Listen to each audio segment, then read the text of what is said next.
Hi all, we're going to start a unit on transformations. The first one we're going to talk about is translations.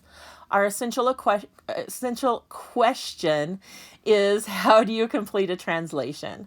So what we're going to do first is some vocabulary that's going to be used throughout all of the different transformations. So here we go. Our first vocabulary word is preimage, and preimage is the original figure prior to a transformation. Okay, and so in our picture here, they labeled it as preimage. So here we go. Okay, so there we go. Image and preimage. So I'm sorry, preimage. Image is the result. So, sorry, I need to get my pen this time, is the result of the transformation. So in this picture and in this case, what they have as my image is this. So we did a series of transformations and this was what was left. So do they always label them image and preimage on your work? No, they don't always do that. They rarely do that. So how do I tell if it's an image or a preimage if they don't have the words there for me? Well, usually what happens is we label our vertices. So this is A, B, C, D, and E. So this would be, my preimage would be figure A, B, C, D, and E. And then what happens when we get to my final image of whatever, after they've told me to do whatever transformations they want me to do, I have my new points. So this is not point A. If I called this point A, these two are not in the same spot. So it can't be A, but I want it to be related to the A. So I'm going to call it A prime. And that's just an A with an apostrophe. And in math, it's called A prime. And then this would be B prime, C prime, D prime, and E prime. So my image would be figure A prime, B prime, C prime, D prime, and E prime. So that the only difference is there's a prime. And then if after this transformation they say, okay, I want you to take your figure A prime, B prime, C prime, D prime, E prime, and do something else to it, then all we do is add another prime on there. So it'd be A double prime, B double prime. Yeah, it can get quite interesting with how many primes we get on there. So just be aware of that fact. Usually we won't go past the double in this class, just so you know. And that is rare. So we're going to go on to the next vocabulary word, which is congruent. Let's see if I can get this to slide up here. Here we go. Congruent. Okay, so congruent means same shape and size, according to our picture. So the words is going to be exactly equal in size and shape. Okay, so they're exactly equal. Congruent sides or segments have the exact same measure. And congruent angles have the exact same measure. So it's all exactly the same. They're just two different triangles and two different spaces or spots. And then it says note, congruent segments, sides, and angles are often marked. So what that means here is if I'm going to look at this one side here, you can see it's marked with one little mark. So this side is congruent to the other side with just one little mark. And then I have a side with two little marks, and that's congruent to the side with two little marks.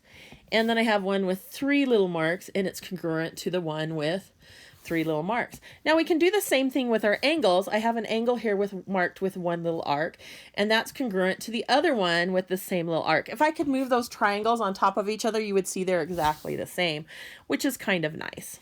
And then again, with this angle, we've got two marks here, two little arcs here, which means those two are congruent. And then the last one has three itsy bitsy little arcs, which means they're congruent. So they're exactly the same. The sides are the same. The angles are the same. Everything is the same. Okay, so now we're going to go to our next word. And I do want to say this. If you guys ever have any questions,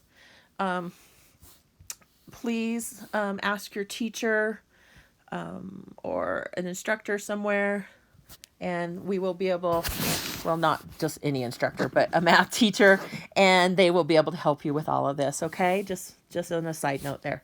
So now we're going to talk about corresponding sides, angles or sides. So a corresponding side and angle are a pair of matching angles or sides. So they're just matching. They're matching angles or sides. Angles or sides. Okay, that are in the same spot in two different shapes. So they're in the same spot. Do we know if they're congruent? No. Do we know if they're equal, which is the same as congruent? So sorry. No, we don't know. We just know that those two angles are in the same spot.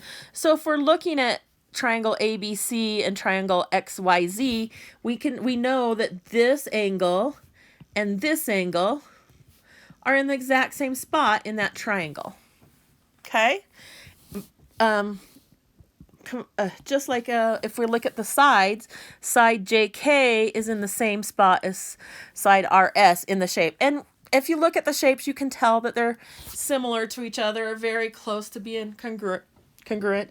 Those sides are corresponding. They can either be congruent or they can be similar, and we're going to define the word similar in just a minute. So they can be equal, but they do not have to be. They're just in the same spot. Okay. So, next word here, next two words I'm going to put up here. Okay, so is clockwise. And I think you guys know what clockwise means. I hope so.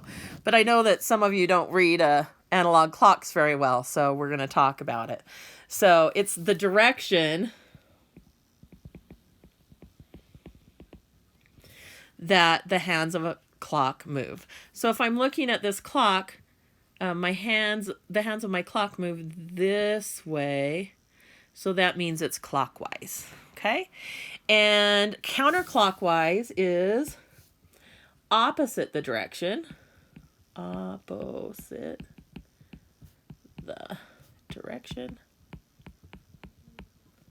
that the hands of the clock move. So that means if my hands of the clock move, you can't see me doing this. I'm drawing a circle on the above the clock here. So if clockwise is in the direction of the purple arrow, counterclockwise would be the opposite of that. So it goes the other way. So you just kind of have to know that. There's usually clocks, analog clocks up in your classroom, so you can look at those and see if that's right. And now that I'm thinking about it, I'm not even sure if I'm using the right word for analog clock. That is going to be so bad. I just want you guys to know that. But we're going to keep moving. So, because I make mistakes all the time, and it's okay to make a mistake. Moving on to our last let me make sure this is our last. Yes, on to our last vocabulary word. Is similar. Similar. It means it's identical. Ooh. Guess I have to have something to write with, huh? Identical. By the way, I'm a really bad speller. That's why I sound everything out. So identical in shape, although not necessarily the same size. Okay, so it's identical in shape, which means if we look at this, the two triangles we have here, they are the same shape. They're exactly the same shape, but they're not the same size. One is significantly larger than the other one. The nice thing about it being similar is that my angles are the same. I wish I could take this small triangle, the little small one, and move it to the big one and show you that they're the same. The angles, so the angle with the 3, this angle and this angle are the same. And this angle and this angle are congruent. And this angle and this angle is congruent. But you can do that. Sometimes you can, like, we can cut out triangles. We've done this where we cut out 2 different sizes of triangles with the same angle measure, and you slide them, and they're the same. They're the same. I would give you like this, and you guys would, instead of you measuring the angles, I would give you 2 triangles, and you would try and see what you can find out about them. And one of the things you can find out just by putting the matching angles together is they're the same. They're the same exact measure. Just one triangle will be a lot shorter than the other because the sides aren't the same. Okay, so we're gonna go and have you guys do just a little check on your vocabulary to see how you're doing on it. So we'll be back. You're gonna go into the Nearpod and do just a little quick vocabulary match thing, and you can do it as many times as you need to get it correct. So yeah, we'll see you back in a few minutes. Bye.